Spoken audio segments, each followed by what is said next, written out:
ആദ്യം ന്യൂസ് 18 ഇന്ന് പുറത്തുവിട്ട ബിഗ് ബ്രേക്കിംഗ് വാർത്തയാണ്. KPCC പ്രസിഡന്റ് കെ സുധാകരനെ അപായപ്പെടുത്താൻ കൂടോത്രം. KPCC പ്രസിഡന്റിന്റെ കണ്ണൂരിലെ വീട്ടിൽ നിന്ന് കണ്ടെടുത്തത് നിരവധി കൂടോത്ര അവശിഷ്ടങ്ങളാണ്. പോലീസ് സുരക്ഷയുള്ള വീടിന്റെ കന്നിമൂലയിൽ നിന്നാണ് രൂപവും തകിടുകളും കണ്ടെത്തിയത്. അവശിഷ്ടങ്ങൾ പുറത്തെടുത്തത് MP ആയ രാജ്മോഹൻ ഉണ്ണിത്താന്റെ സാന്നിധ്യത്തിലാണ്.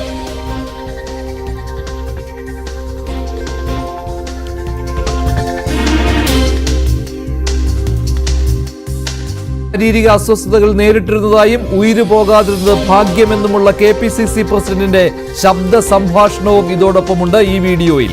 ഇന്ദിരാഭവനിലെ KPCC അധ്യക്ഷന്റെ ഇരിപ്പിടത്തിനടിയിലും പേട്ടയിലെ മുൻ താമസ സ്ഥലത്തിന് പുറമെ ഡൽഹിയിലെ നർമ്മദ ഫ്ളാറ്റിൽ നിന്നും തകിടുകൾ കണ്ടെടുത്തിട്ടുണ്ട്.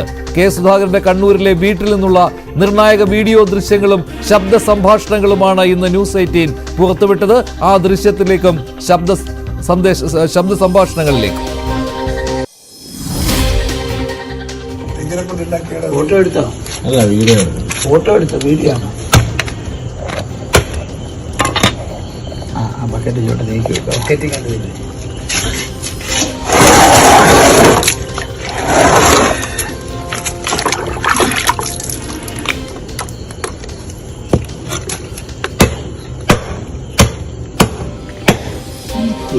തെയ്യമാണ്. തെയ്യം ഈ ഒരു സാധനം മാത്രമല്ല,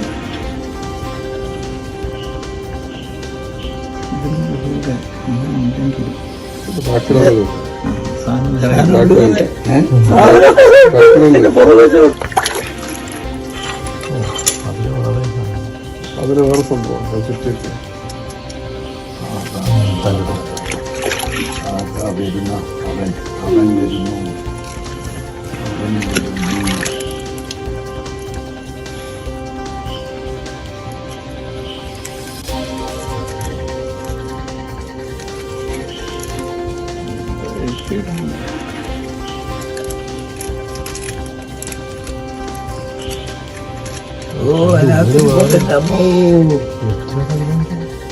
കാലിന് ജലം കുറയോ അങ്ങനെയൊക്കെയായിരുന്നു. രണ്ട് കാല്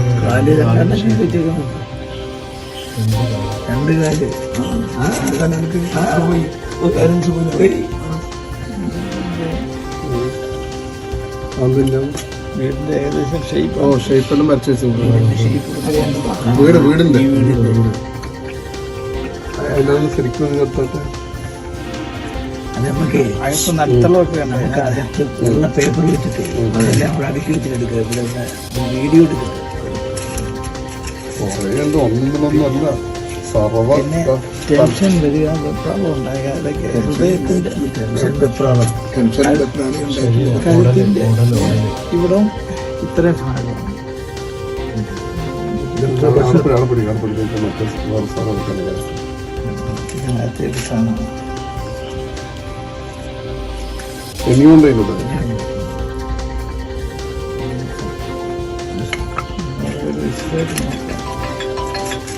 അതിന്റെ പുറത്തുകളെ കൊണ്ടില്ല തെയ്യം ആളുടെ കൊണ്ട് രണ്ടാളെ ആള് ഒരുപാടുണ്ട് കേട്ടോ, ഒരുപാടുണ്ട്. മാക്സിമം ഒതുക്കാൻ പറ്റുന്ന ഒതുക്കി ഒന്നും ബാക്കി വെച്ചിട്ട്. എന്നിട്ട് ഞാൻ ഇതിലെടുത്ത് പറഞ്ഞ പുള്ളിക്കൊരു പുല്ല നിങ്ങളെ കൊണ്ടാടി ഭാഗമായി തീർന്നില്ലേ?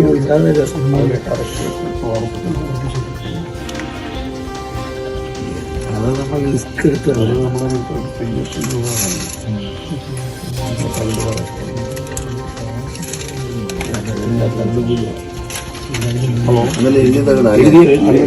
അങ്ങോട്ട് വിളിക്കാം. ക്യാമറയിൽ എടുത്തിട്ടേ സൂം ചെയ്ത് നോക്കിയത് എഴുത്തുകളൊക്കെ അറിയാൻ പറ്റും.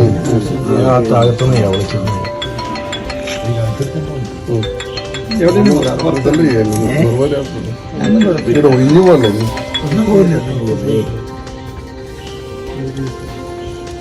ഇത് സീരിയസ് ആണ്. തലയ്ക്ക് തലവേദന, തലയ്ക്ക് ഭാരം വരിക, തലയ്ക്ക് ഇന്ന് രാവിലെ വരെ സത്യം ആസ്പത്രിയിലൊക്കെ കണ്ടപ്പോൾ ഡോക്ടർ പറഞ്ഞിട്ട് സ്ട്രെസ്സും തലക്കൊന്നും ഭാരമുണ്ട്, തലയ്ക്ക് ഭയങ്കര ഭാരം പോലെ വരിക സാധ്യതകളാണ്. ഇതിൻ്റെ അല്ല അതരിയ ഇതിനകത്തിന് എന്തെങ്കിലും ഉണ്ടോ നോക്കാം തലയ്ക്കകത്ത്.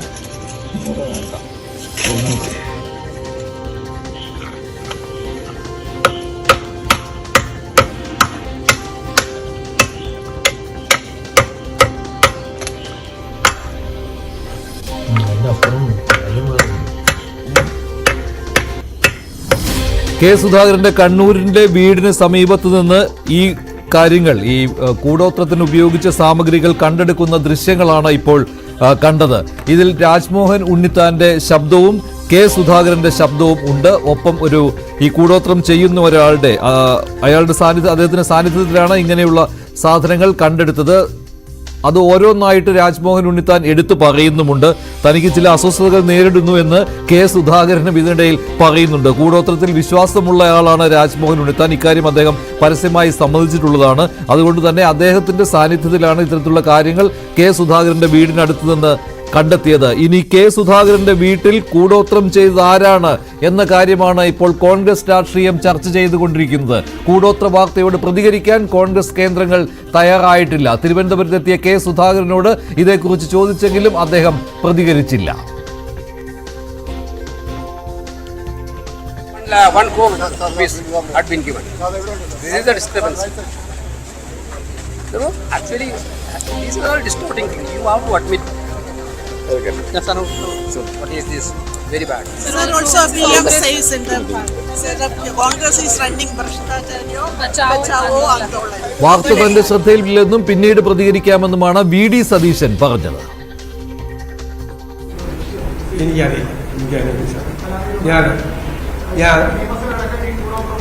എനിക്കറിയില്ല, അറിയാത്ത കാര്യത്തെ കൃഷി എനിക്കറിയില്ല. നിങ്ങൾ പറഞ്ഞപ്പോൾ അറിയാം. വാർത്ത ശ്രദ്ധിച്ചിട്ടില്ല എന്നാണ് കെ.സി. വേണുഗോപാലും ഇതേക്കുറിച്ച് പറഞ്ഞത്. കെ.പി.സി. അധ്യക്ഷൻ കെ സുധാകരനെ അപായപ്പെടുത്താൻ കൂടോത്രം വെച്ചു എന്നുള്ള ആരോപണം വരുന്നത്, അതിന്റെ ദൃശ്യങ്ങളടക്കം പുറത്തു വരുന്നുണ്ട്. അതിനോട് എങ്ങനെയായിരിക്കും? ഞാൻ അറിഞ്ഞിട്ടില്ല, അറിയാത്ത കാര്യങ്ങൾ. അതിലെ ദൃശ്യങ്ങളിൽ കെ സുധാകരൻ തന്നെ ഉണ്ട്, ഒപ്പം തന്നെ അദ്ദേഹത്തോടൊപ്പം രാജ്മോഹൻ ഉണ്ണിത്താനുണ്ട്, ഒരു മന്ത്രവാദിയുണ്ട്. ഇവർ പറയുന്നത് കെ.പി.സി. പ്രസിഡന്റ് കണ്ണൂരിലെ വീട്ടിലുണ്ട്, ഒപ്പം തന്നെ തിരുവനന്തപുരത്ത് വസതിയിൽ കെ.പി.സി. പ്രസിഡന്റ് ഇരിക്കുന്ന കെ.പി.സി. ഓഫീസിനകത്ത് പോലും. ഇപ്പോഴാണ് എനിക്ക് മനസ്സിലായത് അദ്ദേഹത്തിന് കാണാനാണ് നിങ്ങൾ വെയിറ്റ് ചെയ്യുന്നത് ചോദിക്കാനായിട്ട്.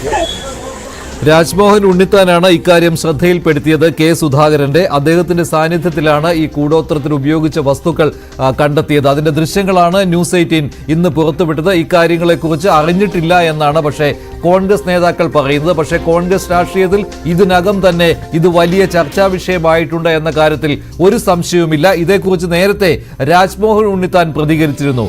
കൂടോത്രം നടത്തുന്നത് ഇതിനു മുൻപും ഉണ്ടായിട്ടുള്ളതാണ് കോൺഗ്രസിൽ. അതിന് ഒരു ഉദാഹരണമാണ് താൻ എന്ന് തന്നെ ഉണ്ണിത്താൻ പറയുകയുണ്ടായിട്ടുണ്ട്. രാഷ്ട്രീയമായി ഇല്ലാതാക്കാൻ തനിക്കെതിരെ കൂടോത്രം നടന്നുവെന്നായിരുന്നു നേരത്തെ ഞങ്ങളുടെ പ്രതിനിധി ഡാൻ കുര്യനോട് സംസാരിച്ചപ്പോൾ രാജ്മോഹൻ ഉണ്ണിത്താൻ പറഞ്ഞത്. തനിക്ക് കൂടോത്രത്തിൽ വിശ്വാസമുള്ള കാര്യവും രാജ്മോഹൻ ഉണ്ണിത്താൻ പറഞ്ഞു. അതിനാൽ തന്നെ ഇത് മറികടക്കുന്നതിന് വേണ്ടി മറ്റു മാർഗങ്ങൾ തേടിയതുകൊണ്ടാണ് ഇത് ഏൽക്കാത്തതെന്നുമാണ് രാജ്മോഹൻ ഉണ്ണിത്താൻ നേരത്തെ ന്യൂസ് 18 പ്രതിനിധി ഡാൻ കുര്യനോട് പറഞ്ഞത്. രാജ്മോഹൻ ഉണ്ണിത്താന്റെ ആ പ്രതികരണം ഒരിക്കൽ കൂടി കാണാം. വിശ്വാസിയാണെന്നാണ് ഞാൻ മനസ്സിലാക്കുന്നത്. കൂടോത്രത്തിൽ വിശ്വാസമുണ്ട്, തീർച്ചയായിട്ടും. അത് ഫലിക്കുമോ? അത് വേറെ കാര്യം. കൂടോത്രത്തിൽ വിശ്വാസമുണ്ടെന്നുള്ള കാര്യമാണെങ്കിൽ താങ്കളെ ഞാൻ ബോധ്യപ്പെടുത്തരാം. അവിശ്വാസിയാണെങ്കിൽ ഞാൻ വിശ്വാസിയാണ്. അതുകൊണ്ടാണ് ഞാൻ നിങ്ങളോട് പറയാം ഈ കോൺഗ്രസ് നേതാക്കൾ തമ്മിൽ പരസ്പരം വൈരം തീർക്കാൻ കൂടോത്രം ചെയ്യുന്നു എന്നാണ്. അതൊന്നും ഞാൻ പറഞ്ഞില്ലല്ലോ. നിങ്ങൾ എന്നോട് ചോദിച്ച ചോദ്യം എന്താണ്? കൂടോത്രത്തിൽ വിശ്വാസമുണ്ട്. കൂടോത്രം ഫലിക്കുമോ? That is entirely different matter. പക്ഷേ കൂടോത്രത്തിൽ വിശ്വാസമുണ്ടെന്ന് കാസർഗോട്ടെ മാധ്യമ പ്രവർത്തകരെ ഞാൻ വിശ്വസിപ്പിച്ചിട്ടുണ്ട്, അവരെയും ബോധ്യപ്പെടുത്തിയിട്ടുണ്ട്. നിങ്ങൾ ചോദിച്ച ചോദ്യം എന്താ? കൂടോത്രത്തിൽ വിശ്വാസമുണ്ടോ? ഉണ്ട്. വിശ്വാസം അത് ഫലിക്കുമോ? അത് രണ്ടാമത്തെ വിഷയം. പക്ഷേ ഈ തെരഞ്ഞെടുപ്പ് സമയത്ത് അത്തരം ഒരുപാട് ഹീനമായ പ്രവൃത്തികൾ എൻ്റെ തെരഞ്ഞെടുപ്പ് കമ്മിറ്റി ഓഫീസിലും എൻ്റെ വീട്ടിലും ചെയ്തിട്ടുണ്ട്.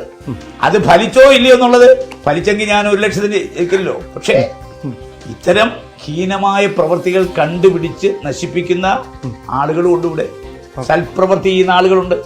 മനസ്സിലായോ? അതുകൊണ്ട് എന്നെ നശിപ്പിക്കാൻ ശ്രമിച്ച ഒരു കൂടോത്രവും ഭരിച്ചിട്ടില്ല. കൂടോത്രം ചെയ്തവന്റെ കാശ് പോയതല്ലാതെ ഒരു പ്രയോജനം കിട്ടിയിട്ടില്ല. കാരണം അപ്പോഴപ്പോ കണ്ടുപിടിച്ച് ഞാൻ നശിപ്പിച്ചിട്ടുണ്ട്. അത് കാസർഗോട്ടെ മാധ്യമ പ്രവർത്തകർക്ക് ഉത്തമ ബോധ്യം ഞാൻ വരുത്തി കൊടുത്തിട്ടുണ്ട്. മനസ്സിലായോ? അതുകൊണ്ടാണ് ഞാൻ ചോദിച്ച കൂടുവാത്തത് വിശ്വാസമുണ്ട്. ഉണ്ട്. വിശ്വാസമുള്ള ഒരു 10-15 ഉന്നത നേതാക്കന്മാരുടെ പേര് ഞാൻ പറഞ്ഞുതരാം. പക്ഷെ ഇപ്പൊ കോൺഗ്രസ് രാഷ്ട്രീയത്തിലെ കൂടോത്ര പ്രയോഗത്തെ കുറിച്ചാണ് രാജ്മോഹൻ ഉണ്ണിത്താൻ പറയുന്നത്. ഇതേ രാജ്മോഹൻ ഉണ്ണിത്താന്റെ സാന്നിധ്യത്തിലാണ് കെ സുധാകരന്റെ വീടിന് സമീപത്ത് നിന്ന് കൂടോത്ര സാധനങ്ങൾ കണ്ടെത്തിയതും. അതിൽ ആ ദൃശ്യങ്ങളിൽ കെ സുധാകരന്റെയും രാജ്മോഹൻ ഉണ്ണിത്താന്റെയും ശബ്ദങ്ങളുമാണ് ഉള്ളത്. കൂടോത്രം വെച്ചത് കോൺഗ്രസുകാരാണെന്നാണ് CPM നിലപാട്. അതൊരു രാഷ്ട്രീയ കൂടോത്രമാണോ എന്ന ചർച്ചയ്ക്ക് പ്രസക്തി ഉണ്ടോ എന്ന് എനിക്കറിയില്ല. ഏതായാലും ഒരുപാട് പേർ KPCC പ്രസിഡന്റിനെതിരായ ഗ്രൂപ്പിന്റെ അകത്തിപ്പോൾ വന്നിട്ടുണ്ട്. ഇപ്പൊ കോൺഗ്രസിനകത്ത് അതിശക്തമായ ഗ്രൂപ്പ് തർക്കമാണ്. അദ്ദേഹത്തിന് ഒരാപത്തും ഉണ്ടാകണമെന്ന് ഞങ്ങൾ ആരും ആഗ്രഹിക്കുന്നില്ല. കാരണം എല്ലാ പ്രശ്നങ്ങളെയും രാഷ്ട്രീയമായി കാണുന്ന ഇടതുപക്ഷത്തിന് ഒരു വ്യക്തി നശിക്കണമെന്നോ നശിപ്പിക്കണമെന്നോ ഉള്ള ഉദ്ദേശമില്ല. അദ്ദേഹത്തിന്റെ ആരോഗ്യ പ്രയാസങ്ങളും സംഘടനക്കകത്തുള്ള വിവാദങ്ങളും പരിഹരിക്കാൻ കഴിയട്ടെ എന്ന് മാത്രമേ ഈ ഘട്ടത്തിൽ ഞങ്ങളെ പോലുള്ളവർക്ക് ആശിക്കാൻ കഴിയൂ. അന്ധവിശ്വാസങ്ങളെയും അനാചാരങ്ങളെയും സംസ്ഥാന കോൺഗ്രസ് പ്രോത്സാഹിപ്പിക്കുകയാണെന്നാണ് BJPയുടെ നിലപാട്. ഇതേക്കുറിച്ച് കെ സുരേന്ദ്രനും പ്രതികരിച്ചു. അദ്ദേഹത്തിന്റെ വാക്കുകളിലേക്ക്. എന്തായാലും കൂടോത്രവും അതുപോലുള്ള നരബലിയും ഒക്കെ നടക്കുന്ന ഒരു നാടായിട്ട് കേരളത്തെ മാറ്റിയവരാണ് ഈ UDFകാരും LDFകാരും. ഇന്ത്യയിൽ എവിടെയെങ്കിലും നരബലി നടക്കുന്നുണ്ടെങ്കിൽ അത് കേരളത്തിലാണ്. രാഷ്ട്രീയ നേതാക്കളുടെ വീടുകളിലൊക്കെ കൂടോത്രം ചെയ്യുന്ന പതിവ് ഇപ്പോൾ കേരളത്തിൽ എങ്ങനെ വന്നു എന്നുള്ളത് അവരാണ് പരിശോധിക്കുന്നത്. സംസ്ഥാന നേതൃത്വത്തിലാണ് ഇത് സംഭവിച്ചിരിക്കുന്നത്. അതുകൊണ്ട് കേരളത്തിന് അപമാനകരമാണ് ഈ കോൺഗ്രസ്. ഇന്നത്തെ ഈ 21ാം നൂറ്റാണ്ടില് ഈ ആഭിചാരക്രിയയും കൂടോത്രവും ഇതൊക്കെ ചെയ്തുകൊണ്ട് പാർട്ടിക്കകത്ത് രണ്ട് ഗ്രൂപ്പുകൾ തമ്മിൽ ഏറ്റുമുട്ടുക എന്നുള്ളത് ഇത് വളരെ അപലനീയമാണ്, പ്രതിഷേധകരമാണ്. നമ്മുടെ ജനാധിപത്യ സംവിധാനത്തിന്, ആധുനിക സമൂഹത്തിന് അപമാനകരമാണ് ഈ കോൺഗ്രസിലെ ഇത്തരം പ്രവർത്തനങ്ങൾ. ഉണ്ട് എന്നൊക്കെ പറയുന്നത് കേട്ടിട്ടുണ്ടല്ലാണ്ട് എനിക്കിതുവരെ ഒരു അനുഭവം ഉണ്ടായിട്ടില്ല. പിന്നെ അങ്ങനെയൊന്നും കൂടോത്രം ബലിക്കുമെന്ന് വിശ്വസിക്കില്ല. പക്ഷെ ചെയ്യുന്നവരുണ്ട് ഇപ്പോഴും. അക്കാര്യത്തിൽ യാതൊരു സംശയവുമില്ല. പക്ഷെ അത് എത്രമാത്രം നമുക്ക് ബലിക്കുമെന്നുള്ളത് എനിക്കറിയില്ല. എനിക്കങ്ങനെ പലരും പറയും എനിക്ക് അനുഭവം ഉണ്ട് എന്നൊക്കെ പറയും. പക്ഷെ എനിക്ക് അനുഭവം ഉണ്ടായിട്ടില്ല. സംസ്ഥാന കോൺഗ്രസിനെ നാണക്കേടിലേക്ക് കൊണ്ടുവന്ന് എത്തിച്ചിരിക്കുകയാണ് ഈ കൂടോത്ര പ്രയോഗം. പാർട്ടി സംസ്ഥാന പ്രസിഡന്റ് KPCC പ്രസിഡന്റിനെതിരെയാണ് കൂടോത്ര പ്രയോഗം നടന്നിരിക്കുന്നത്. കൂടുതൽ വിവരങ്ങളുമായി ഡാൻ കുര്യൻ ചേരുകയാണ്. ഡാൻ, ഇക്കാര്യത്തിൽ കോൺഗ്രസ് തന്നെയാണ് ഇതിന് പിന്നിൽ, കോൺഗ്രസിലെ ഉൾപാർട്ടി കലഹമാണ് ഇതിന് പിന്നിൽ എന്ന കാര്യത്തിൽ സംശയമില്ലല്ലോ. അല്ലാതെ മറ്റു പാർട്ടിക്കാർ ഇതിൽ ഉൾപ്പെട്ടിട്ടുണ്ട് എന്ന് പറയുവാൻ കഴിയുകയില്ല. രാജ്മോഹൻ ഉണ്ണിത്താനും ഇക്കാര്യത്തിൽ ഒരു പങ്കാളിത്തം ഉണ്ടല്ലോ. അദ്ദേഹം ഈ കൂടോത്ര സാധനങ്ങൾ കണ്ടെടുക്കുവാൻ, അതായത് അദ്ദേഹത്തിന് ബോധ്യമുള്ളത് കൊണ്ടാണല്ലോ ഇങ്ങനെ ചില പ്രയോഗങ്ങൾ കെ സുധാകരനെതിരെ നടക്കുന്നുണ്ട്. അത് പൊളിക്കണം എന്നുള്ള ഉദ്ദേശത്തിലാണല്ലോ രാജ്മോഹൻ ഉണ്ണിത്താൻ ഇറങ്ങി പുറപ്പെട്ടിരിക്കുന്നത്. എന്താണ് ശരിക്കും കോൺഗ്രസ് രാഷ്ട്രീയത്തിൽ നടക്കുന്നത്? എല്ലാവർക്കും അറിയാവുന്ന കാര്യമാണല്ലോ ഇത്. ഇപ്പോൾ നേതാക്കൾ ഒന്നും അറിഞ്ഞില്ല എന്ന് നടിക്കുന്നുണ്ടെങ്കിലും ഇതിൽ യഥാർത്ഥത്തിൽ സംഭവിച്ചിരിക്കുന്നത് KPCC അധ്യക്ഷ സ്ഥാനത്തേക്ക് കെ സുധാകരൻ കടന്നു വന്നതിന് പിന്നാലെ അദ്ദേഹം പെട്ടെന്ന് ആരോഗ്യ പ്രശ്നങ്ങൾ നേരിടുന്ന സാഹചര്യത്തിലേക്ക് മാറുന്നു. അദ്ദേഹം പറയുന്ന വാക്കുകൾ പലപ്പോഴും വിവാദങ്ങളിലേക്ക് നയിക്കുന്ന പശ്ചാത്തലമുണ്ടാകുന്നു. അങ്ങനെ ഇരിക്കെയാണ് അദ്ദേഹം എന്താണ് അദ്ദേഹത്തിന് ആരോഗ്യ പ്രശ്നങ്ങളുണ്ടോ അല്ലെങ്കിൽ മറ്റെന്തെങ്കിലും ശാരീരിക ബുദ്ധിമുട്ടുകളുണ്ടോ എന്നറിയാൻ എറണാകുളത്തെ ഒരു സ്വകാര്യ ആശുപത്രിയിൽ വിദഗ്ധ ചികിത്സ തേടി ദിവസങ്ങളോളം അവിടെ ഡോക്ടർമാരുടെ സംഘം അദ്ദേഹത്തെ വൈദ്യ പരിശോധനയ്ക്ക് വിധേയനാക്കി. അങ്ങനെ ഏറെ പരിശോധനകൾ നടന്നിട്ടും അസ്വാഭാവികമായതൊന്നും കണ്ടെത്താൻ കഴിഞ്ഞില്ല. അതിനിടയിലാണ് KPCC അധ്യക്ഷന്റെ ചില ആത്മമിത്രങ്ങൾ അദ്ദേഹത്തോട് തന്നെ ഇത്തരത്തിൽ, അതായത് ഇങ്ങനെ ഏതെങ്കിലും ആഭിചാര ക്രിയകൾ എതിരായി ചെയ്തിട്ടുണ്ടെങ്കിൽ ഇങ്ങനെ അസ്വസ്ഥതകൾ നേരിട്ടേക്കാം, അങ്ങനെ ഏതെങ്കിലും ഈ കൂടോത്രം പൊളിക്കുന്ന ആചാര്യന്മാരെ കൊണ്ട് ഇതൊന്ന് പരിശോധിപ്പിക്കാമെന്ന നിർദ്ദേശം നൽകുന്നത്. അങ്ങനെയാണ് നടാലിലുള്ള കണ്ണൂരിലെ അദ്ദേഹത്തിന്റെ വസതിയിൽ ഏതാണ്ട് 8 അടി പൊക്കത്തിൽ സദാ CCTV നിരീക്ഷണമുള്ള പോലീസിന്റെ മുഴുവൻ സമയം കാവലുള്ള വീട്ടിൽ ഈ ആചാര്യനെത്തുന്നു. അദ്ദേഹം എത്തി ആ വീടിന്റെ കന്നിമൂലയിൽ അസ്വാഭാവികത തോന്നുന്നു എന്ന് പറഞ്ഞ് ആ കന്നിമൂല കുഴിച്ചു നടത്തിയ പരിശോധനയ്ക്കിടയിലാണ് ഈ ഞെട്ടിപ്പിക്കുന്ന തരത്തിലുള്ള കാഴ്ചകൾ, ഈ തെയ്യത്തിന്റെ രൂപത്തിലും ഉള്ള ഈ രൂപവും തകിടുകളും അടക്കം കണ്ടെത്തുന്നത്. ഈ ഓരോ തകിടിനുള്ളിലും അദ്ദേഹത്തിന്റെ ആരോഗ്യം ദുർബലപ്പെടണം, കാലുകൾ ക്ഷയിക്കണം, അദ്ദേഹത്തിന് അത്യാഹിതം സംഭവിക്കണം എന്ന തരത്തിലുള്ള കുറിപ്പുകൾ അടക്കമാണ് ഈ രൂപങ്ങൾക്കുള്ളിൽ നിന്ന് പൊട്ടിച്ചെടുത്തപ്പോൾ അത് കണ്ടെത്താൻ കഴിഞ്ഞത്.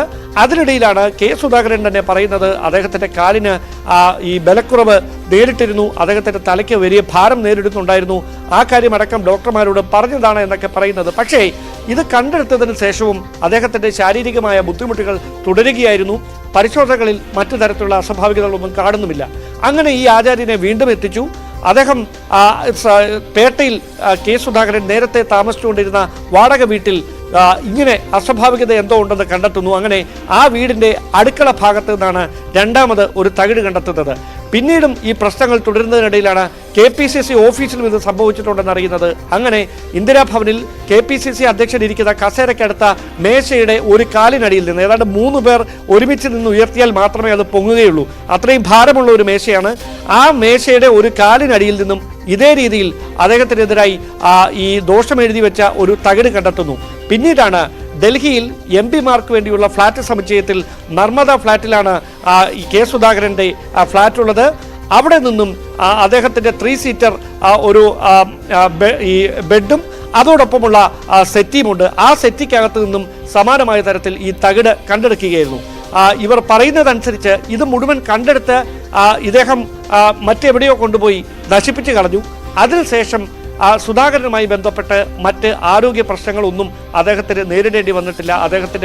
അദ്ദേഹത്തിന്റെ തലയ്ക്ക് നേരിട്ടു എന്ന് പറയപ്പെടുന്ന ഭാരം കുറയുന്ന സാഹചര്യം അദ്ദേഹം കണ്ണൂരിൽ നിന്ന് വലിയ ഭൂരിപക്ഷത്തിൽ ജയിച്ച് KPCC അധ്യക്ഷ പദത്തിലേക്ക് വലിയ എതിർപ്പുകൾക്കിടയിലും തിരികെ എത്തുന്ന രാഷ്ട്രീയ സാഹചര്യം ഉണ്ടാകുന്നു. ഇത്രയും കാര്യങ്ങളാണ് ഇതിനോടകം ഇതുമായി ബന്ധപ്പെട്ട് സംഭവിച്ചിരിക്കുന്നത്. പക്ഷേ ഇത് ചെയ്തിരിക്കുന്നത് ആരാണ് എന്ന കാര്യം ഈ ദൃശ്യങ്ങൾ നമുക്ക് ലഭ്യമാകുന്ന വേളയിൽ അതുമായി ബന്ധപ്പെട്ട കേന്ദ്രങ്ങൾ പറഞ്ഞിരിക്കുന്ന പേരുകൾ നമുക്ക് ഈ ഘട്ടത്തിൽ പുറത്തു പറയാൻ കഴിയില്ല. കാരണം ആ പേരുകാർ ഇതിൽ ഉൾപ്പെട്ടിട്ടുണ്ട് എന്നത് തെളിയിക്കുന്ന വിവരങ്ങൾ കൂടി പുറത്തു വന്നാൽ അത് കോൺഗ്രസ് രാഷ്ട്രീയത്തിൽ ഉണ്ടാക്കുന്ന കോളിളക്കം ചെറുതായിരിക്കില്ല. പക്ഷേ രാജ്മോഹൻ ഉണ്ണിത്താനും പറയുന്നുണ്ടല്ലോ തനിക്കും കുറെ കാര്യങ്ങൾ അറിയാമെന്ന്. അതായത് രാജ്മോഹൻ ഉണ്ണിത്താനെതിരെ കൂടോത്ര പ്രയോഗം നടത്തിയ അതേ ടീം തന്നെയാണോ സുധാകരനെതിരെയും ഈ കാര്യങ്ങൾ ചെയ്തിരിക്കുന്നത്? അതുകൊണ്ടാണോ സുധാകരനെ സഹായിക്കുന്നതിന് വേണ്ടി ഉണ്ണിത്താൻ ഇതിലിടപെട്ടത്? അവിടെ പ്രധാനമായി എടുത്തു പറയേണ്ട കാര്യം രാജ്മോഹൻ ഉണ്ണിത്താൻ കണ്ണൂരിൽ ലോക്സഭാ സ്ഥാനാർത്ഥിയായി വീണ്ടും മത്സരിക്കുന്ന പശ്ചാത്തലത്തിൽ പ്രാദേശികമായി ഉണ്ടായ എതിർപ്പുകൾ വലിയ തരത്തിൽ ചർച്ച ചെയ്യപ്പെട്ടതാണ്. അദ്ദേഹം പാർട്ടിയുടെ ജില്ലാ നേതൃത്വവുമായി അടക്കം DCC നേതൃത്വവുമായി അടക്കം അഭിപ്രായ ഭിന്നതയിലേക്ക് നീങ്ങുന്നതടക്കം വാർത്തകളിൽ ഇടം പിടിച്ചതാണ്. അതിനിടയിലാണ് രാജ്മോഹൻ ഉണ്ണിത്താന്റെ കാസർഗോഡ് വസതിയിൽ നിന്ന് അദ്ദേഹം താമസിക്കുന്ന സ്ഥലത്ത് ഓഫീസ് ഇരിക്കുന്ന സ്ഥലങ്ങളിൽ നിന്നൊക്കെ പല ഭാഗങ്ങളിൽ നിന്ന് മറ്റൊരു ആചാര്യനെത്തി തകിടുകൾ കണ്ടെത്തുന്ന സാഹചര്യമുണ്ടായത്. അതുകൊണ്ടാണ് ഇത് സംബന്ധിച്ച സംശയമുന്നയിച്ച കാസർഗോഡ് നിന്നുള്ള പല മാധ്യമപ്രവർത്തകരെയും നേരിട്ട് അദ്ദേഹം തന്നെ ഈ കാര്യം തെളിയിച്ചു കൊടുത്തതാണ് ഇങ്ങനെ കൂടോത്രത്തിൽ വാസ്തവമുണ്ട് എന്ന തരത്തിലുള്ള പരസ്യ പ്രതികരണമാണ് രാജ്മോഹൻ ഉണ്ണിത്താൻ കഴിഞ്ഞ ദിവസം നമ്മളോട് നടത്തിയത്. അതിന് പിന്നാലെ അദ്ദേഹം പറഞ്ഞ ഒരു വാചകമുണ്ടായിരുന്നു, 15ഓളം ഉന്നത കോൺഗ്രസ് നേതാക്കൾക്കെതിരെ സമാനമായ നീക്കം നടന്നിട്ടുണ്ട്, അത് എനിക്ക് വ്യക്തിപരമായി അറിയാമെന്ന്. ആ സ്പാർക്കിൽ നിന്നാണ് KPCC അധ്യക്ഷൻ അടക്കമുള്ളവർക്കെതിരെയാണ് ഈ നീക്കം നടന്നിരിക്കുന്നതെന്ന വിവരങ്ങൾ നമുക്ക് ലഭ്യമാകുന്നത്. അതിന് പിന്നാലെ നടത്തിയ അന്വേഷണമാണ് ഏറ്റവും ഒടുവിൽ രാഷ്ട്രീയ കേരളത്തെ പിടിച്ചുലയ്ക്കുന്ന ഈ ദൃശ്യങ്ങൾ വീണ്ടെടുക്കുന്നതിലേക്ക് നമ്മളെ കൊണ്ടുവന്ന് എത്തിച്ചത്. ശരി, ഡാൻ കുര്യനാണ് വിവരങ്ങൾ നൽകിയത്. എന്തായാലും ഈ വിഷയം കോൺഗ്രസ് രാഷ്ട്രീയത്തിൽ ഏറെ ചർച്ച ചെയ്യപ്പെടുകയാണ്. നേതാക്കൾ പരസ്യമായ പ്രതികരണത്തിന് തയ്യാറാകുന്നില്ല.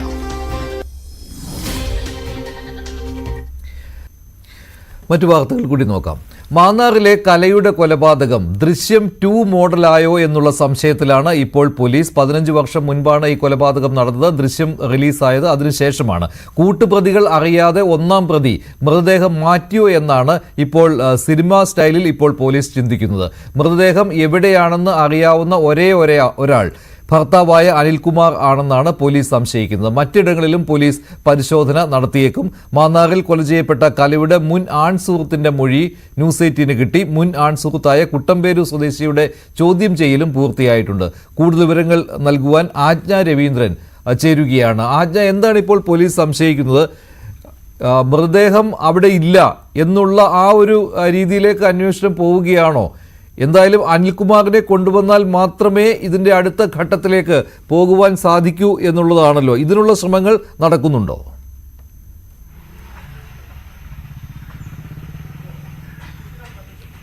മഞ്ജുഷ്, ഇന്റർപോളിലേക്ക് CBI വഴി അനിൽകുമാറിനെ കൊണ്ടുവരാനുള്ള നടപടിക്രമങ്ങളിലേക്കുള്ള നീക്കത്തിലാണ്. അതുവഴി ഇന്റർപോളിനെ അറിയിച്ചിട്ടുണ്ട് എന്നാണ് ഇപ്പോൾ കിട്ടുന്ന ഏറ്റവും പുതിയ വിവരം. കാരണം CBI വഴി ഇതിൽ നീക്കുപോക്കുകൾ ഉണ്ടാക്കുക, അല്ലെങ്കിൽ എംബസി വഴി അതിനുള്ള നീക്കുപോക്കുകൾ ഉണ്ടാക്കുക എന്നാണ്.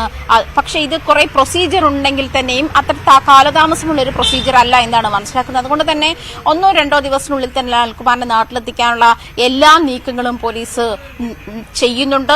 അത് മാത്രമല്ല, ഈ പറഞ്ഞതുപോലെ അദ്ദേഹത്തിന്റെ വീട്ടുകാരെ സ്വാധീനിച്ച് ആ വഴിയും അനിൽകുമാറിനെ നാട്ടിലെത്തിക്കാനുള്ള ശ്രമങ്ങൾ പോലീസ് തുടരുന്നുണ്ട് എന്നാണ് മനസ്സിലാക്കുന്നത്. ദൃശ്യം മോഡൽ എന്നുള്ള ഒരു നിരീക്ഷണം തെറ്റാണ് എന്നുള്ള തരത്തിലേക്കുള്ള അപ്ഡേഷൻസ് ആണ് വരുന്നത്. കാരണം 3 പ്രതികളും ഇതിൽ തന്നെ ഉറച്ചു നിൽക്കുന്നു. ആദ്യം ജിനു മാത്രമായിരുന്നു സെപ്റ്റിക് ടാങ്കിൽ ഉപേക്ഷിച്ചു എന്ന് പറഞ്ഞത്. എങ്കിൽ 3 പ്രതികളും ഇപ്പോൾ അതിൽ തന്നെ ഉറച്ചു നിൽക്കുന്നു എന്നാണ് പോലീസ് ഭാഷ്യം. തെളിവുകൾ നശിപ്പിക്കപ്പെട്ടിട്ടില്ല, അതല്ലെങ്കിൽ ആ സെപ്റ്റിക് ടാങ്കിൽ നിന്ന് അത് നീക്കം ചെയ്യുന്ന ഒരു സാഹചര്യം ഉണ്ടായിട്ടില്ല എന്നുള്ള തരത്തിലാണ്. പക്ഷേ കഴിഞ്ഞ ദിവസം SP സംസാരിച്ചപ്പോൾ തന്നെ ഈ മൃതദേഹ അവശിഷ്ടങ്ങൾ കിട്ടിയിട്ടുണ്ട്, പക്ഷേ എല്ലുപോലെ എന്തോ കിട്ടിയിട്ടുണ്ട് എന്ന് മാത്രമാണ് പറഞ്ഞത്. പക്ഷെ അത് കലയുടേതാണോ എന്നുള്ള കാര്യത്തിൽ വ്യക്തതയില്ല. കിട്ടിയത് എല്ലാണ്. അതിൽ ഫോസ്ഫറസുമായി അങ്ങനെ ഒരു കെമിക്കലുമായി ഫോസ്ഫറസിന്റെ രാസസമവാക്യം മീറ്റ് ചെയ്യുന്ന ഒരു വസ്തുവാണ് കിട്ടിയത് എന്ന് മാത്രമാണ് കഴിഞ്ഞ ദിവസം വ്യക്തമായത് എന്നാണ് മനസ്സിലാക്കുന്നത്. ഇതിൽ ഫോറൻസിക് വിദഗ്ധരുടെ നിലപാട് എന്താണെന്ന് അറിയണം, അല്ലെങ്കിൽ അവരെന്ത് കണ്ടെത്തിയെന്ന് അറിയണം. DNA പരിശോധന, ഇതിലെ മുടി എന്ന് പറയുന്നത് ഒരു സാധ്യതയല്ല. കാരണം ഒരുപക്ഷെ ഈ സ്ത്രീ മുൻപ് ആ വാഷ്റൂം ഉണ്ടാകാൻ സാഹചര്യമുണ്ട്. അത് ചിലപ്പോൾ ഈ പറയുന്ന ഫ്ലഷിലൂടെയൊക്കെ മുടി സെപ്റ്റിക് ടാങ്കിലേക്ക് എത്താനുള്ള സാഹചര്യമുണ്ട്. അതുകൊണ്ട് മുടി ഒരു തെളിവായിട്ട് കണക്കാക്കാൻ പറ്റില്ല എന്നൊരു നിലപാടിലും പോലീസ് എത്തിയിട്ടുണ്ട്. പക്ഷേ ഏറ്റവും പുതിയ വിവരം ഇതാണ്, ഇന്റർപോൾ വഴി അനിൽകുമാറിനെ നാട്ടിലെത്തിക്കാനുള്ള ശ്രമങ്ങൾ തുടരുന്നുണ്ട്. എന്തായാലും ഈ വലിയ പെരുമ്പുഴ പാലത്തിൽ വെച്ചിട്ടാണ് കൊലപാതകം നടന്നത്, അല്ലെങ്കിൽ മൃതദേഹം ആദ്യമായി പറയുന്ന പരാതിക്കാരൻ സുരേഷ് കണ്ടത് എന്നുള്ള കാര്യം വ്യക്തമാണ്. പരാതിക്കാരന്റെ ഈ പരാതിയുടെ അടിസ്ഥാനത്തിൽ പിന്നീട് ഈ ആറ്റിക്കര ജംഗ്ഷൻ വെച്ചിട്ടാണ് ഈ പറയുന്ന 3 പ്രതികളും ജിനോ, സോമൻ, പ്രമോദ് എന്നീ പറയുന്ന 3 പ്രതികളും മൃതദേഹം കാറിൽ കലയുടെ മൃതദേഹം കണ്ടു എന്ന നിലയിൽ ഇവരെ സഹായിക്കണമെന്ന് ആവശ്യപ്പെട്ടത് കൊണ്ടാണ് ഈ 3 പേരും കൂടിയാണ് ഒടുവിൽ മൃതദേഹം മറവ് ചെയ്യാൻ തീരുമാനിക്കുന്നത്, സെപ്റ്റിക് ടാങ്കിൽ തള്ളാൻ തീരുമാനിക്കുന്നത് എന്നുള്ള പ്രതികളുടെ മൊഴിയിൽ തന്നെ അവർ ഉറച്ചു നിൽക്കുകയാണ് എന്നാണ് പോലീസ് അറിയിക്കുന്നത്. എന്തായാലും 15 വർഷം മുൻപുണ്ടായ ഒരു കൊലപാതകം, ഈ പറയുന്ന അതിലെ 3-ാം പ്രതിയായ പ്രമോദിന്റെ ഭാര്യയെ പ്രമോദ് കള്ളുകുടിച്ച് തല്ലുന്ന സാഹചര്യം ഉണ്ടായപ്പോൾ, അല്ലെങ്കിൽ അവരെ മർദ്ദിക്കുന്ന സാഹചര്യം ഉണ്ടായപ്പോൾ ഉണ്ടായ ഒരു ലൂസ് ടോക്കിൽ നിന്നാണ് നിന്നെയും ഈ കലയെ കൊന്നു തള്ളിയതുപോലെ നിന്നെയും സെപ്റ്റിക് ടാങ്കിൽ കൊന്നു തള്ളുമെന്ന ഭീഷണിയിൽ നിന്നാണ്, അവർ നൽകിയ ഗാർഹിക പീഡന പരാതിയിൽ നിന്നാണ് എന്തായാലും 15 വർഷം മുൻപ് നടന്നിരിക്കുന്ന ഈ മിസ്സിംഗ് കേസ് അല്ലെങ്കിൽ തിരോധാന കേസ് ഇങ്ങനെ ഒരു ഇതിലേക്ക്. മസ്തിഷ്ക ജ്വരം ബാധിച്ച് ഒരു കുട്ടി കൂടി മരിച്ചു. കോഴിക്കോട് ഫറോക്ക് സ്വദേശി മൃദുലാണ് മരിച്ചത്. 14 വയസ്സായിരുന്നു. സ്വകാര്യ ആശുപത്രിയിൽ ചികിത്സയിലായിരുന്നു. 2 മാസത്തിനിടെ മരിക്കുന്ന 3ാമത്തെ കുട്ടിയാണ്. കഴിഞ്ഞ 24-നാണ് പനി, തലവേദന, ഛർദിൽ തുടങ്ങിയ ലക്ഷണങ്ങളോടെ മൃദുലിനെ സ്വകാര്യ ആശുപത്രിയിൽ പ്രവേശിപ്പിച്ചത്. പിന്നീട് മെഡിക്കൽ കോളേജ് ആശുപത്രിയിൽ പ്രവേശിച്ചു. അതിനുശേഷമാണ് ഈ രോഗം കണ്ടെത്തിയ ആശുപത്രിയിലേക്ക് മാറ്റിയത്. അവിടെ നടത്തിയ പരിശോധനയിൽ ഡോക്ടറോട് പറഞ്ഞിരുന്നു ഈ ഒരു ജലാശയത്തിൽ കുളിച്ചുവെന്ന്. ഇതേ തുടർന്നാണ് ആ സംശയം തോന്നുകയും അമീബിക് മെനിഞ്ചൈറ്റിസുമായി ബന്ധപ്പെട്ട പരിശോധന നടത്തുകയും ചെയ്ത് ഈ ടെസ്റ്റ് പിന്നീട് പോസിറ്റീവായി മാറി. വളരെ പെട്ടെന്ന് തന്നെ കുട്ടിയുടെ ആരോഗ്യനില വഷളാവുകയായിരുന്നു. കഴിഞ്ഞ ഏതാനും ദിവസങ്ങളായി വെന്റിലേറ്റർ സഹായത്തോടു കൂടിയാണ് ശ്വസനം നടത്തിയിരുന്നത്. പര്യാപ്തമായ എല്ലാ രീതിയിലുമുള്ള ചികിത്സകൾ നൽകിയിരുന്നു. ആരോഗ്യവകുപ്പിന്റെ ഭാഗത്തു നിന്നും സ്വകാര്യ ആശുപത്രിയിലെ ഡോക്ടർമാരുടെ ഭാഗത്തു നിന്നും മികച്ച ഇടപെടലുകൾ നടത്തിയതായി കുടുംബം പറയുന്നു. വിദേശത്ത് നിന്നടക്കം ജർമ്മനിയിൽ നിന്നുള്ള മരുന്ന് കഴിഞ്ഞ ദിവസം എത്തിക്കുകയും കുട്ടിക്ക് നൽകുകയും ചെയ്തു. എന്നാൽ ഇന്നലെ അർദ്ധരാത്രിയോടുകൂടി നില വഷളാവുകയും ജീവൻ നഷ്ടമാവുകയുമാണ് ചെയ്തത്. ഒരുപക്ഷെ അല്പസമയം മുമ്പ് രോഗം കണ്ടെത്താൻ കഴിഞ്ഞിരുന്നെങ്കിൽ രോഗം ഭേദമാക്കാൻ കഴിയുമായിരുന്നുവെന്ന് ഡോക്ടർമാർ പറഞ്ഞതായി ബന്ധുക്കൾ അറിയിച്ചു. ആദ്യത്തെ ദിവസം പനിയായിരുന്നു. പിന്നെയുള്ള ദിവസങ്ങളിൽ കൂടുതൽ ലക്ഷണങ്ങൾ കണ്ടതിന്റെ അടിസ്ഥാനത്തിൽ നമ്മൾ പ്രാദേശികമായിട്ടുള്ള ഹോസ്പിറ്റലിൽ തന്നെ കാണിച്ചിരുന്നത്. പക്ഷെ അവർ മെഡിക്കൽ കോളേജിൽ എത്താനും കൂടുതൽ ചികിത്സ കിട്ടാനും ഒരു 3 ദിവസത്തോളം വൈകി. പക്ഷേ സ്വാഭാവികമായിട്ടും നമ്മൾ ഈ ഒരു കേസ് ഉണ്ടായത് പിന്നെ ബേബിമൂർ ഹോസ്പിറ്റലിൽ എത്തിയപ്പോഴാണ് അവർ അറിയുന്നത്. കുളത്തിൽ കുളിച്ചിരുന്നുള്ള ചോദ്യം ചോദിച്ചപ്പോഴാണ് ഈ അമീബിക് മെനിഞ്ചൈറ്റിസുമായി ബന്ധപ്പെടുത്തുകയും ചികിത്സ ആരംഭിക്കുകയും ചെയ്തത്. ഇന്നലെ അർദ്ധരാത്രിയോടുകൂടി തന്നെ വീട്ടിലെത്തിച്ച മൃതദേഹം ഇന്ന് ഉച്ചയോടെ സംസ്കാരം പൂർത്തിയായി. ഈ അമീബിക് ബാക്ടീരിയ ഉണ്ട് എന്ന് സംശയിക്കുന്ന കുളത്തിൽ നേരത്തെ അണുവിമുക്തമാക്കുന്നതിനുള്ള നടപടിക്രമങ്ങൾ പൂർത്തിയാക്കിയിരുന്നു. ഈ കുളത്തിൽ കുളിച്ച മറ്റു ആളുകളുടെ പട്ടിക തയ്യാറാക്കുന്നുണ്ട്. പക്ഷേ ഇവരിൽ ആർക്കും രോഗബാധ അല്ലെങ്കിൽ രോഗലക്ഷണങ്ങൾ പ്രകടമല്ല എന്നും അധികൃതർ വ്യക്തമാക്കിയിട്ടുണ്ട്. ജനങ്ങളുടെ മനസ്സിലുള്ള ഭീതി അകറ്റാൻ വേണ്ടി നേതൃത്വപരമായ പങ്കാണ് രാമനാട്ടുകര പ്രാഥമിക ആരോഗ്യ കേന്ദ്രത്തിന്റെ നേതൃത്വത്തിൽ ആരോഗ്യവകുപ്പ് നടപ്പിലാക്കിയത്. കുളം ശുചീകരിക്കുകയും അതുപോലെ തന്നെ ആരോഗ്യവകുപ്പ് വിശിഷ്യ സംസ്ഥാന ഗവൺമെന്റ് തന്നെ ബഹുമാനപ്പെട്ട പൊതുമരാമത്ത് മന്ത്രി ആരോഗ്യവകുപ്പ് മന്ത്രി നേരിട്ടിടപെട്ടുകൊണ്ട് നല്ല രീതിയിലുള്ള ചികിത്സ ഉറപ്പാക്കാൻ വേണ്ടി എല്ലാ ശ്രമവും നടത്തിയിരുന്നു. പക്ഷേ ഈ അമീബിക് ജ്വരത്തിന്റെ തീവ്രത അത്രയ്ക്കും കടുത്തതായിരുന്നു. അതിന്റെ അടിസ്ഥാനത്തിൽ ഇന്ന് രാത്രിയോടുകൂടി മരണം സംഭവിക്കുകയുണ്ടായി. അതേസമയം രോഗലക്ഷണങ്ങളോടെ തിക്കോടിയിൽ നിന്നും ആശുപത്രിയിൽ പ്രവേശിപ്പിക്കപ്പെട്ട 14 വയസ്സുകാരന്റെ നില അതീവ ഗുരുതരമായി തുടരുകയാണ്. ഈ കുട്ടിയുടെ പരിശോധനാ ഫലം ഇനിയും പുറത്തു വന്നിട്ടില്ല. പക്ഷേ അമീബ ബാക്ടീരിയയുടെ അതേ ലക്ഷണങ്ങളാണ് പ്രകടമാക്കുന്നതെന്ന് ഡോക്ടർ പറയുന്നു. മറ്റൊരു കുട്ടിയെ നേരത്തെ ആശുപത്രിയിൽ പ്രവേശിപ്പിച്ചെങ്കിലും ആ കുട്ടിക്ക് രോഗലക്ഷണങ്ങൾ ഇല്ല എന്ന് വ്യക്തമായി കഴിഞ്ഞിരിക്കുന്നു. 2 മാസത്തിനുള്ളിൽ നിലവിൽ 3 കുട്ടികൾക്കാണ് ഈ രോഗം മൂലം ജീവൻ നഷ്ടമായിരിക്കുന്നത്. മലപ്പുറം സ്വദേശിയായ പെൺകുട്ടിക്കാണ് ആദ്യ ജീവൻ നഷ്ടമായത്. അവർ വീടിന് സമീപത്തുള്ള കുളത്തിൽ കുളിച്ചതായിരുന്നു. പിന്നീട് മൂന്നാറിൽ വിനോദസഞ്ചാരത്തിന് പോയപ്പോൾ രോഗബാധ ഉണ്ടായി എന്ന് കരുതുന്ന കണ്ണൂർ സ്വദേശിയായ കുട്ടിക്കും ജീവൻ നഷ്ടമായിരുന്നു. എന്തായാലും ഈ രോഗബാധ പല കുട്ടികളിലും പ്രത്യക്ഷമാവുന്ന സാഹചര്യത്തിൽ അല്ലെങ്കിൽ ജീവൻ നഷ്ടമാവുന്ന സാഹചര്യത്തിൽ ഒരു നടപടിക്രമം തന്നെ ഇതുമായി ബന്ധപ്പെട്ട സർക്കാർ പ്രഖ്യാപിച്ചിട്ടുണ്ട്. നീന്തൽക്കുളങ്ങളിലും മറ്റു പൊതുജലാശയങ്ങളിലും കുളിക്കുമ്പോൾ കുട്ടികൾ അടക്കമുള്ളവർ അതീവ ജാഗ്രത പുലർത്തണമെന്ന നിർദ്ദേശവും ആരോഗ്യവകുപ്പ് മുന്നോട്ട് വയ്ക്കുന്നു. അമീബിക് മസ്തിഷ്ക ജ്വരം ബാധിച്ചാണ് ഒരു കുട്ടി കൂടി മരിച്ചത്. ഇത് ആശങ്കയുണ്ടാക്കുന്ന കാര്യമാണ്. മരുന്ന് ഇല്ല എന്നുള്ളത് അറിയാവുന്ന കാര്യമാണ്. ജീവൻ രക്ഷിക്കുവാനുള്ള ശ്രമങ്ങൾ നടന്നിരുന്നു. പക്ഷേ അതീവ ഗുരുതരാവസ്ഥയിൽ കഴിഞ്ഞു വന്നിരുന്ന കുട്ടിയാണ് മരിച്ചത്.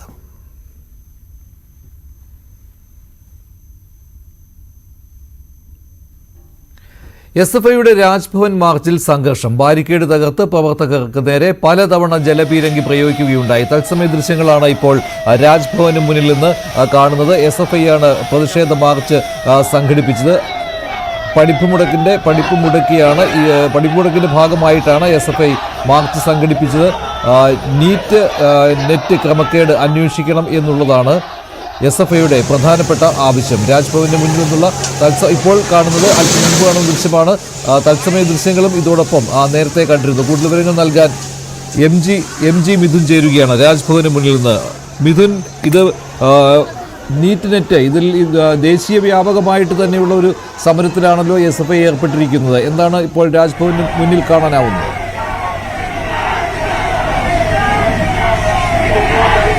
മഞ്ജുഷ, രാജ്ഭവന് മുന്നിൽ ഇപ്പോഴും സംഘർഷാവസ്ഥയ്ക്ക് അയവില്ല. SFI പ്രവർത്തകർ ഇപ്പോഴും പിഴിഞ്ഞു പോകാൻ തയ്യാറാകുന്നില്ല എന്നുള്ളത് തന്നെയാണ്. നിരവധി തവണയാണ് പ്രവർത്തകർക്ക് നേരെ ജലപീരങ്കി പ്രയോഗിച്ചത്. ഇപ്പോഴും നമ്മൾ ദൃശ്യങ്ങളിൽ കാണുന്ന പോലെ തന്നെ വിദ്യാർത്ഥികൾ കൂട്ടമായി റോഡിലിരിക്കുകയാണ് ജലപീരങ്കിയെ പ്രതിരോധിച്ചുകൊണ്ട്. നേരത്തെ രാജ്ഭവനിലേക്ക് മുന്നിലേക്ക് കടന്നു വന്ന 100 കണക്കിന് പ്രവർത്തകരുടെ അകമ്പടിയോടുകൂടിയായിരുന്നു ഈ ഒരു പ്രതിഷേധത്തിന് സംസ്ഥാന സെക്രട്ടറി ആർഷയുടെ നേതൃത്വത്തിലെത്തിയത്. ബാരിക്കേഡുകൾ തീർത്തുകൊണ്ട് ഈ പ്രവർത്തകരെ തടയാൻ പോലീസ് ശ്രമിച്ചുവെങ്കിൽ പോലും പൂർണ്ണമായും ബാരിക്കേഡുകൾ തകർത്തുകൊണ്ട് അകത്തേക്ക് പ്രവേശിക്കാൻ പ്രവർത്തകർക്ക് സാധിക്കുകയും ചെയ്തു. തുടർന്ന് വലിയ പോലീസ് സന്നാഹം ഇവിടെ ഏർപ്പെടുത്തുകയും ഈ പ്രവർത്തകരെ അറസ്റ്റ് ചെയ്ത് നീക്കാനുള്ള ശ്രമം ആരംഭിച്ചുവെങ്കിൽ പോലും തന്നെ ഇതുവരെയും പ്രവർത്തകരെ ഇവിടെ നിന്ന് നീക്കം ചെയ്യാൻ ഈ നേതൃത്വത്തിന് സാധിച്ചിട്ടില്ല എന്നുള്ളത് തന്നെയാണ് പോലീസ് നന്നേ വിയർപ്പൊഴുക്കുന്നു. അതായത് ഒരു ഇടവേളയ്ക്ക് ശേഷമാണ് ഇത്തരത്തിൽ വലിയൊരു പ്രക്ഷോഭവുമായി SFI നേതൃത്വം രംഗത്ത് വരുന്നത്. അത് വലിയ രീതിയിൽ ഒരു സംഘർഷാവസ്ഥയിലേക്ക് എത്തുന്നു എന്നുള്ളത് തന്നെയാണ്. എന്തായാലും നിലവിൽ മറ്റ് നടപടികളിലേക്ക് പോലീസ് കടന്നിട്ടില്ല. നിലവിൽ ജലപീരമ്പി ഉപയോഗിച്ചുകൊണ്ട് ഈ പ്രവർത്തകരെ ഇവിടെ നിന്ന് നീക്കുന്നതിന് വേണ്ടിയുള്ള ശ്രമമാണ് പോലീസിന്റെ ഭാഗത്തുനിന്നും ഉണ്ടാകുന്നത്. പക്ഷേ മറ്റ് നടപടികളിൽ സാധാരണഗതിയിൽ പ്രവർത്തകർ പിരിയാതെ പോവുകയാണ് എങ്കിൽ ജലപീരങ്കിക്ക് പുറങ്ങെ ഇത്തരത്തിൽ ടിയർ ഗ്യാസും ഒപ്പം തന്നെ ലാത്തിചാർജ് അടക്കമുള്ള നടപടികളിലേക്ക് കടക്കുമായിരുന്നു. പക്ഷേ നിലവിൽ ഇപ്പോൾ ഈ പ്രവർത്തകർ കുത്തിയിരുന്ന് പ്രതിഷേധിക്കുകയാണ്. നിലവിൽ വിദ്യാർത്ഥികളൊന്നും തന്നെ ഇവിടെ നിന്ന് പോകാൻ തയ്യാറാകുന്നില്ല, കൂട്ടാക്കുന്നില്ല എന്നുള്ളതാണ് നമുക്ക് ഈ ദൃശ്യങ്ങളിൽ നിന്ന് കാണാൻ സാധിക്കുകയും ചെയ്യുന്നത്. അത്തരത്തിൽ വലിയൊരു പ്രതിഷേധം തന്നെയാണ് രാജ്ഭവന് മുന്നിൽ ഇപ്പോൾ അരങ്ങേറുന്നത്. അതായത് നീറ്റ് വിഷയത്തിലെ ക്രമക്കേടുകൾ അന്വേഷിക്കുക, അതിൽ ഉത്തരവാദിയായിട്ടുള്ള ആളുകളെയൊക്കെ തന്നെ നിയമ നടപടികൾക്ക് മുമ്പിൽ കൊണ്ടുവരിക. കൂടാതെ അതായത് കേന്ദ്ര വിദ്യാഭ്യാസ മന്ത്രി അദ്ദേഹം രാജിവെച്ച് പുറത്തു പോകുക, അദ്ദേഹത്തിന്റെ രാജി ആവശ്യപ്പെടണം തുടങ്ങിയ ആവശ്യങ്ങളാണ് പ്രധാനമായും SFI മുന്നോട്ട് വെക്കുന്നത്. അതിന്റെ ഭാഗമായി ഇന്ന് അഖിലേന്ത്യാ തലത്തിലാണ് SFI വിദ്യാഭ്യാസ ബന്ദ് ആഹ്വാനം ചെയ്യുകയും ചെയ്തിരിക്കുന്നത്. ഇപ്പോൾ നമ്മൾ ദൃശ്യങ്ങൾ കാണുന്ന പോലെ തന്നെ പെൺകുട്ടികൾ അടക്കമുള്ള പ്രവർത്തകരെ പോലീസ് അറസ്റ്റ് ചെയ്ത് നീക്കുന്ന കാഴ്ചയാണ് കാണാൻ സാധിക്കുന്നത്. നന്നേ പോലീസ് പാടുപെടുന്നുണ്ട് ഇവരെ ഇവിടെ നിന്ന് നീക്കം ചെയ്യാൻ. ഇപ്പോഴും വിദ്യാർത്ഥികൾ കുത്തിതിരുന്ന്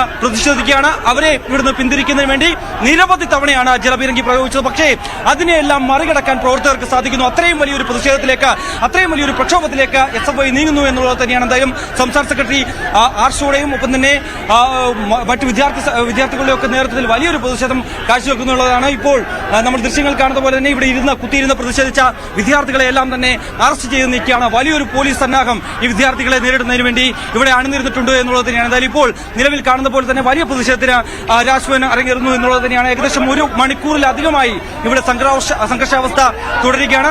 ഇവരെ പിന്തിരിപ്പിക്കുന്നതിന് വേണ്ടിയുള്ള ശ്രമം പോലീസിന്റെ ഭാഗത്തുമുണ്ട്. നിരവധി പോലീസ് സേന ഇവിടേക്ക് എത്തുന്നു എന്നുള്ളത് തന്നെയാണ് മനുഷ്യൻ നമുക്ക് ഇവിടെ നിന്ന് കാണാൻ സാധിക്കുന്നത്.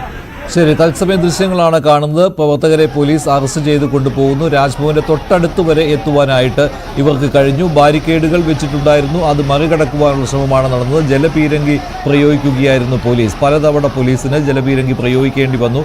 നീറ്റ് നെറ്റ് ക്രമക്കേടിൽ പ്രതിഷേധിച്ച് അഖിലേന്ത്യാ തലത്തിലാണ് വിദ്യാഭ്യാസ ബന്ദിന് SFI ഇന്ന് ആഹ്വാനം ചെയ്തിരുന്നത്. ഇതിന്റെ ഭാഗമായി പല ഭാഗങ്ങളിലും, പ്രത്യേകിച്ച് കേരളത്തിൽ എല്ലായിടങ്ങളിലും SFI പ്രതിഷേധിക്കുന്നുണ്ട്, മാർച്ചുകൾ സംഘടിപ്പിക്കുന്നുണ്ട്.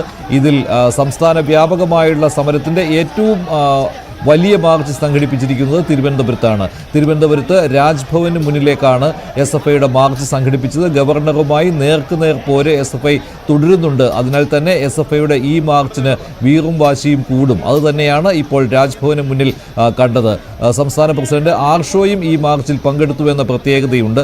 അതിൻ്റെ തത്സമയ ദൃശ്യങ്ങൾ കാണുന്നു. അല്പം മുമ്പായിരുന്നു സംഘർഷം രാജ്ഭവന് മുന്നിൽ ഉണ്ടായിരുന്നത്. പോലീസും SFIയും തമ്മിലുള്ള ഒരു നേർക്കുനേർ പോരാട്ടം രാജ്ഭവന് മുന്നിൽ കാണാനായി. അതിനുശേഷം ഇപ്പോൾ പ്രവർത്തകരെ പോലീസ് അറസ്റ്റ് ചെയ്ത് നീക്കുന്ന ദൃശ്യങ്ങളാണ് കണ്ടുകൊണ്ടിരിക്കുന്നത്.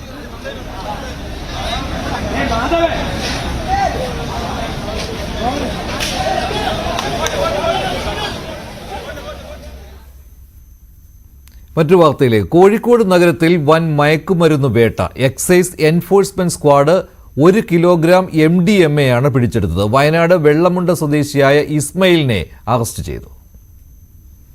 Excise enforcement squad Kozhikode railway സ്റ്റേഷനിൽ നടത്തിയ പരിശോധനയിലാണ് മംഗള എക്സ്പ്രസിൽ വന്ന യുവാവിൽ നിന്നും MDMA പിടിച്ചെടുത്തിരിക്കുന്നത്.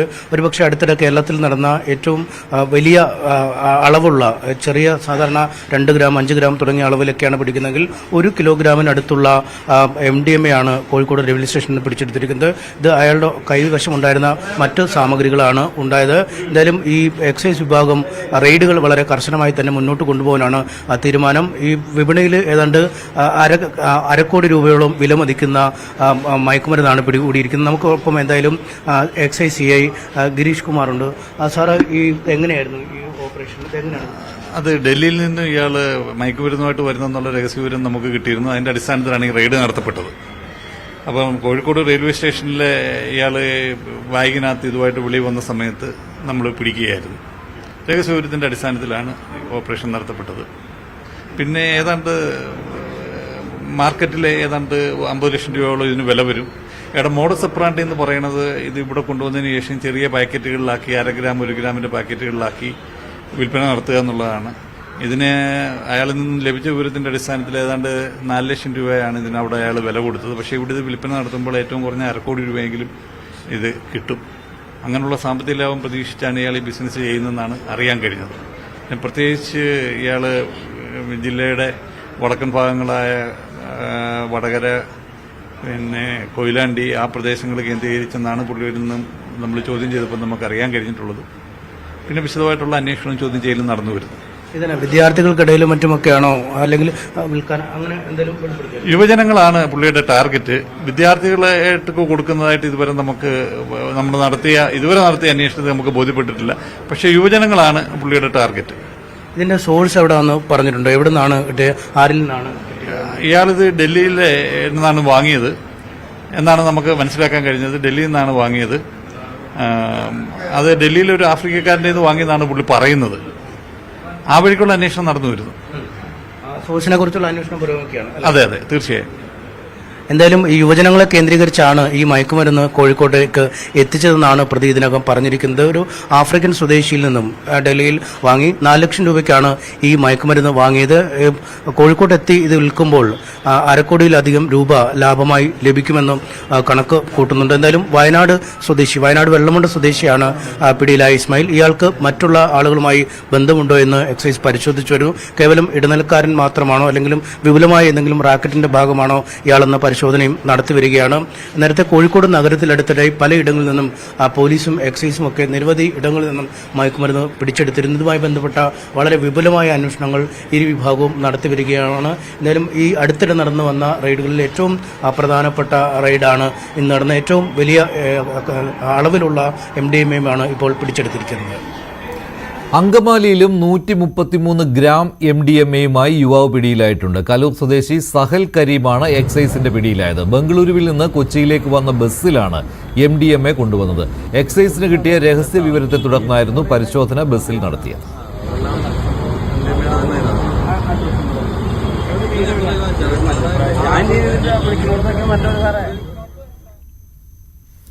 ഹാത്രസിലെ ദുരന്തത്തിൽ മരിച്ചവരുടെ പോസ്റ്റ്മോർട്ടം റിപ്പോർട്ട് പുറത്തുവന്നു. കൂടുതൽ വിവരങ്ങൾ നൽകാൻ ഷംന ചേരുകയാണ് ന്യൂസ് ഡെസ്കിൽ നിന്ന്. ഷംന, എന്തെല്ലാം വിവരങ്ങളാണ് പോസ്റ്റ്മോർട്ടം റിപ്പോർട്ടിലുള്ളത്? മഞ്ജുഷ്, ഞെട്ടിക്കുന്ന അതിദാരുണമായ സംഭവമാണ് ഹത്രസിൽ നടന്നത്. ശ്വാസം മുട്ടിയും ആന്തരിക അവയവങ്ങളിൽ രക്തം കട്ട പിടിച്ചും അതുപോലെ തന്നെ നെഞ്ച് തകർന്നും വാരിയലുകൾ തകർന്നുമാണ് മരണപ്പെട്ടതെന്നാണ് പോസ്റ്റ്മോർട്ടം റിപ്പോർട്ട് പുറത്തു വന്നിരിക്കുന്നത്.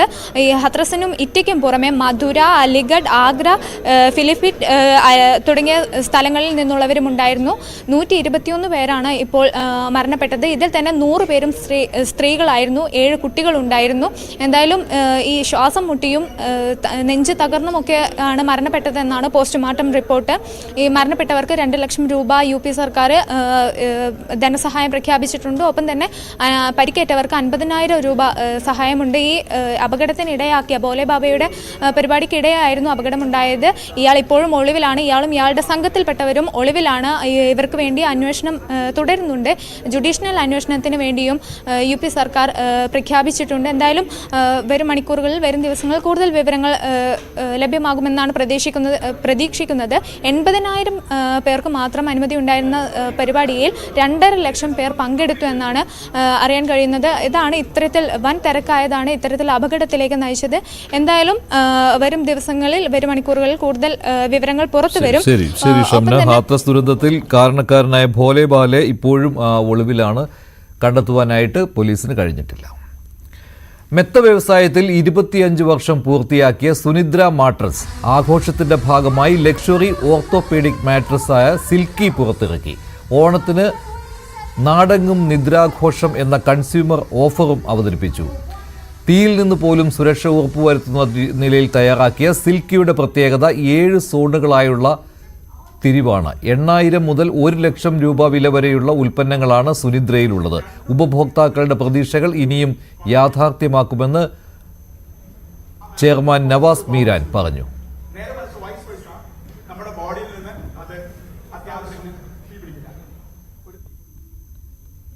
ഇനി സ്വർണം വെള്ളി നിരക്കുകൾ കൂടി നോക്കാം. കവിത ഗോൾഡ് ആൻഡ് ഡയമണ്ട്സ് ഇന്നത്തെ സ്വർണം വെള്ളി നിരക്കുകൾ നിങ്ങൾക്കായി സമർപ്പിക്കുന്നത് Wedding collections from Kavita Gold and Diamonds. സ്വർണം 22 ക്യാരറ്റ് ഗ്രാമിന് 6675, പവന് 53,400. 18 ക്യാരറ്റ് ഗ്രാമിന് 5565, പവന് 44,520. വെള്ളി ഗ്രാമിന് 96, കിലോയ്ക്ക് 96,000. കവിത ഗോൾഡ് ആൻഡ് ഡയമണ്ട്സ് ഇന്നത്തെ സ്വർണം വെള്ളി നിരക്കുകൾ നിങ്ങൾക്കായി സമർപ്പിക്കുന്നത്. Wedding collections from Kavita Gold and Diamonds. ഇടവേളയ്ക്ക് ശേഷം സ്പോട്ട് ലൈവുമായി ടോം കുര്യാക്കോസ് ചേരും.